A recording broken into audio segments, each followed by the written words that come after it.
ലേഖനം ഞാൻ കണ്ടില്ല. ഞാനിപ്പോ നിങ്ങൾ വിളിക്കുമ്പോഴാണ് അറിയുന്നത്. ഞാനതില് പറയുന്നത് ഈ സമരം തീർക്കാനായിട്ട് ബ്രിട്ടാസ് മാത്രമൊന്നുമല്ല, തിരുവഞ്ചൂർ രാധാകൃഷ്ണന്റെ നേതൃത്വത്തിൽ അന്നത്തെ മന്ത്രിസഭയിൽ ഉണ്ടായിരുന്നവരും സമരത്തിന് മുമ്പ് തന്നെ ശ്രമം നടത്തിയിരുന്നു. അതെനിക്ക് വ്യക്തമായിട്ട് അറിയാവുന്ന കാര്യമാണ്. അതിൽ തെറ്റുണ്ടെന്നല്ല ഞാൻ പറയുന്നത്. അത് രഹസ്യ നീക്കമൊന്നുമല്ലല്ലോ.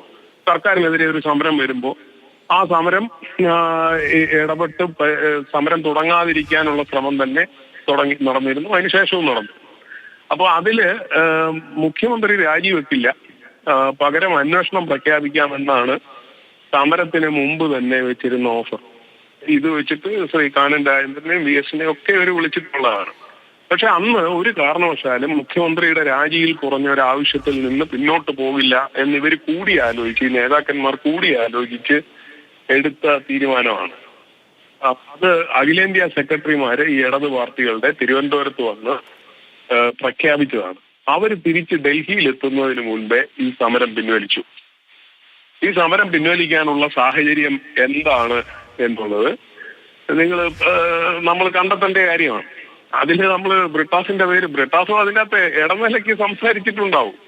പക്ഷെ ഈ UDF-നോട് അടുത്ത് നിൽക്കുന്നവർ പറയേണ്ടത് അവര് നടത്തിയ വിട്ടുവീഴ്ച എന്തായിരുന്നു, അല്ലെങ്കിൽ മുൻപ് നടത്തിയ വിട്ടുവീഴ്ചയ്ക്ക് പാരിതോഷികം ചോദിച്ചതാണോ, എന്താണ് എന്നുള്ളതാണ് കൃത്യമായിട്ട് പറയേണ്ടത്. അവിടെ നമ്മുടെ കേട്ടുകേഴ്വികൾ ഇപ്പൊ വിളമ്പുന്നത് ശരിയല്ലാത്തതുകൊണ്ട് ഞാനത് പറയുന്നില്ല.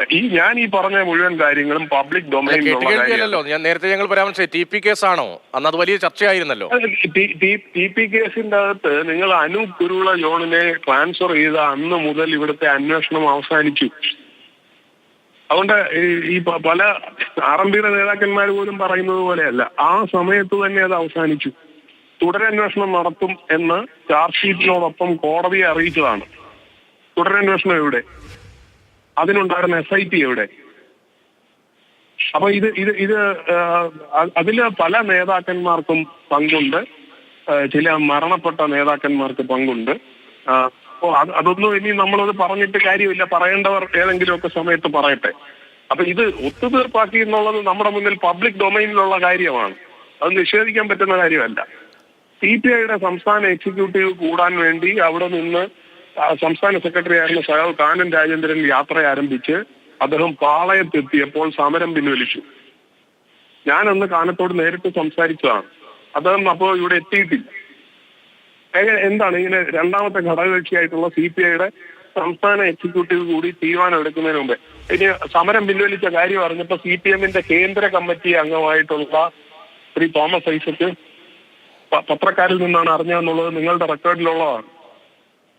അപ്പൊ ഇത് പിന്നെ ആരാ തീരുമാനിച്ചത്? ഇപ്പൊ CPM-ന്റെ സ്റ്റേറ്റ് സംസ്ഥാന സെക്രട്ടേറിയറ്റ് അംഗമാണല്ലോ തോമസ് ഐസക്. അദ്ദേഹം അറിഞ്ഞില്ലല്ലോ സമരം പിൻവലിക്കുന്ന കാര്യം. അപ്പൊ ഇത് നമ്മുടെ പബ്ലിക് ഡൊമൈനിലുള്ള കാര്യം, ഏതോ ഒരു രഹസ്യാത്മക കാര്യം പോലെ നമ്മൾ ചർച്ച ചെയ്യുന്നതിൽ കാര്യമില്ല. അപ്പൊ അതുകൊണ്ട് നമ്മൾ ഉത്തരവാദിത്വത്തോടു കൂടിയാണ് സംസാരിക്കേണ്ടതെന്നുള്ളതുകൊണ്ട് നമ്മുടെ കേട്ടുകേഴ്വികളെല്ലാം ഞാൻ മറന്നുന്നില്ല. പക്ഷെ ഞാൻ ഈ പറഞ്ഞ മുഴുവൻ കാര്യങ്ങളും പബ്ലിക് ഡൊമൈനിലുള്ള കാര്യമാണ്. ചോദിച്ചാൽ തെളിവുകൾ നിങ്ങളുടെ മക്കൾ തന്നെ ഉണ്ട്, ഞാൻ ഹാജരാക്കേണ്ട കാര്യം.